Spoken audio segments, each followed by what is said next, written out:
ሰው ሲያቅ ካልባረከኝ አልነቅም። አባቱን ያውቃል፣ ዝም እንደማይለው ያውቃል፣ አልፎ እንደማይለው ያውቃል። ባርከኝ ብሎ ማስባረክ ከቻለ፣ ቀይረኝ ብሎ ማስቀየር ከቻለ ለ12 ሰው ላውራላችሁ። በዚህ ቃል ውስጥ 12 ሰዎች ከወደቃችሁበት ምዕራፍ፣ ከተጣላችሁበት ምዕራፍ፣ አትነሱም ከተባለበት ምዕራፍ እንደ ያዕቆብ ትለመልማላችሁ። አንድ ሰው ጮኸ አሜን አሜን አሜን። ያዕቆብን የባረከው እግዚአብሔር፣ አብርሃምን የባረከው እግዚአብሔር፣ በግብፅ ምድር ዮሴፍን ያነገሰው እግዚአብሔር ለ12 ሰዎች ላይ እግዚአብሔር እንደዚህ ብሎ አውራ ይለኛል።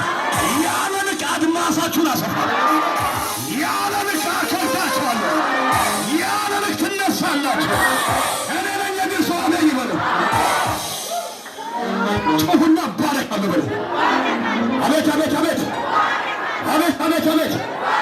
እኔ በሽታው አይመለከተኝም፣ HIV አይመለከተኝም፣ ካንሰር አይመለከተኝም፣ ድህነት አይመለከተኝም።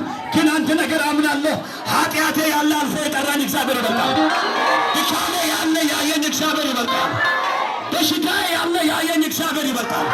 ጮና የጠራኝ እግዚአብሔር ይበልጣል በሉት። የተናገረኝ እግዚአብሔር ይበልጣል በሉ።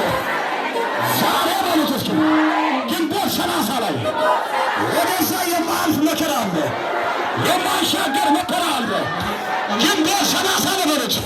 ሾለ ደብዳቤ ሊቀደድ ነው። አንድ ሰው ጮኸ አሜን አላለኝ። እንዴት እንደምናገር አላውቅም። አልተቀበላችሁኝም። በትንቢት መንፈስ ነው ያለሁት። አንዳንዱ የፈዘዘን ይለኛል። አትያኔ አሁን ትንቢት ውስጥ የገባሁት ነው። ለሚያምን ሰው ብቻ ይሆንለት፣ ለሚያምን ሰው ብቻ ይሆን፣ ለሚያምን ሰው ብቻ። እግዚአብሔር እንደዚህ ያለኝ ነው። ከ5000 ሰው መካከል 12 ሰው ብቻ ነው የተፈለገው። በሁሉ ጉባኤ ላይ አሁን የትንቢት አይጸናም።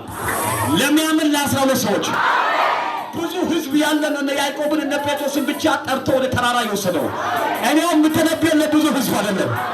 አይለፈኝ የግንቦት ወር ላለው ሰው፣ የቀን አይለፈኝ ላለው ሰው እግዚአብሔር እንደዚህ ያላችሁ ነው። እግዚአብሔር እንደዚህ ይላችኋል። ያን ልክ ትነሳላችሁ። ጠርቶ የሚያከብር እንጂ ጠርቶ የሚያዋርድ አምላክ የለም። ጠርቶ የሚያከብር እንጂ ጠርቶ የሚያዋርድ አምላክ፣ ተናግሮ የሚያደርግ እንጂ ተናግሮ የሚዋሽ አምላክ የለኝም። አሜን ጮና የለኝም በሉት። ይችላል ወይ? ይችላል ወይ? ዛሬ መጽሐፍ ቅዱስ ምን እንደሚል ታውቃላችሁ? ትበዘብዛለህ ይላል። ኪዳን ያለ ሰው ይበዘብዛል። ሲጆላል አንዴ ቁጭ በል። አሜን ነው ወይ? ስሙ፣ በጣም የገረመኝ ቃል ልንገራችሁ። እኔ መረጥኳችሁ እንጂ እናንተ አልመረጣችሁኝም። አብ በስሜ የምትለምኑትን ሁሉ ይሰጣችኋል። እኛ 17 ላይ እርስ በራሳችሁ እንድትዋደዱ ይህንን አዛችኋለሁ። 15 18 ላይ ዓለም ቢጠላችሁ ከእናንተ በፊት እኔን ጠሉኝ። አይታል ዓለም ምን ቢያደርግ ከእናንተ በፊት። ስሙ፣ አሁን ስለ በረከት ላውራላችሁ፣ ተቀርጾ ስለ መባረክ።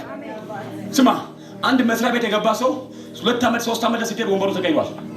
ሁለት ሴት መስሪያ ቤት የሚያስገባ ማለት ነው ራሱ ወይ መስሪያ ቤት የገባው እንቅድም እንደተባለው በዲፕሎማ በዲግሪ ነው የገባው አይደለ? ግን 2 ዓመት 3 ዓመት ስትመጣ ያሱ ወንበሩ ቀይሩ።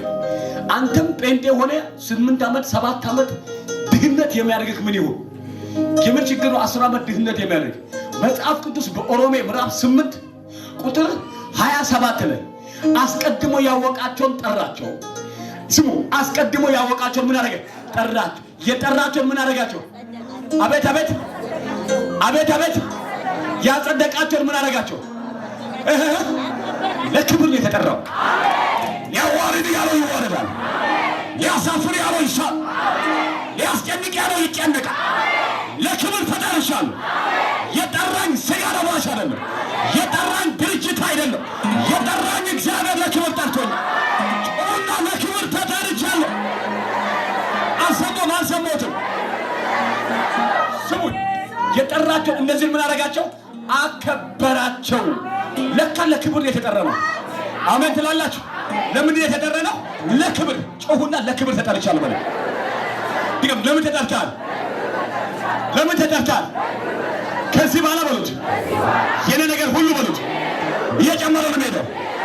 ለምን ቢባል በሉት፣ ድገም። ለምን ይባል በሉት።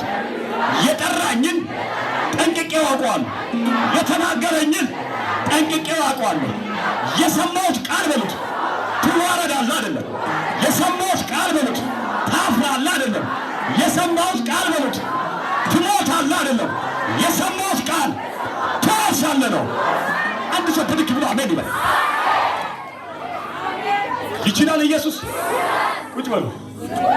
የሰማሁት ቃል ትወርሳለህ ነው። እግዚአብሔር አንድም ቀን ትሞታለህ አይልም። አንድም ቀን ታፍራለህ አይልም። ትወርሳለህ ነው። ስሙን ከዘር ከዘመድ ከወገን ሁሉ አንድን ሰው መጣና አብርሃምን ምን አደረገው? መርጬሃለሁ ና ውጣ ብሎ አብርሃምን አወጣው። አብርሃምን ሲያወጣው ጎዳናው ከባድ ነው። ጎዳናው ከባድ ነው። ራብ መጣና ሚስት አይደለሽም እስከሚል ድረስ ተፈትኗል። ተይ ሳራ አንቺ መልካም ሰው ስለሆንሽ አሁን ማድረግ ያለብሽ ሌላ ቦታ ሄደሽ ገንዘብ አምጪና በልተን እንደር እስከሚል ድረስ ፈተና በአብርሃም ላይ በርትቷል። ዛሬ በልቶ የሚያድረው ምግብ እስኪያጣ ድረስ ድረስ አብርሃም ተፈትኗል። ግን አንድ ነገር አለበት። እግዚአብሔር ለአብርሃም ድምፅ ኪዳን ገብቶለት ነበር። ይሄ ኪዳን ያለ አብርሃም ጎዳናው ከባድ ነበር። አንድ ቀን በልቶ የሚያድረው ምግብ እስኪያጣ ድረስ። ዛሬ እኛም የምንጠራው በአብርሃም ስም ነው። መከራ አይቶ ባመጣው ፍሬ ነው የምንጠራው። አሜን አትልም? እኛ አብርሃም ያመጣው ኪዳን ከኢየሱስ ነው። እኛ ደግሞ የተባረከው በይስሐቅ በረከት ነው። አሜን አትሉም ወይ? ደግማችሁ እስኪ አሜን በሉ። ግን ጎዳናውን ስታዩ አብርሃም ጋር በመጀመሪያ ደረጃ አብርሃምን እግዚአብሔር ሊያዋርደው አይደለም የጠራው፣ መንገድ ላይ ሊያስቀረው አይደለም የጠራው።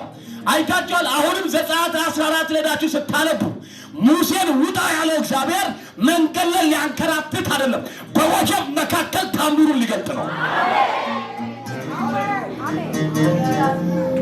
አሜን ነው ሆይ፣ አሜን ነው ሆይ።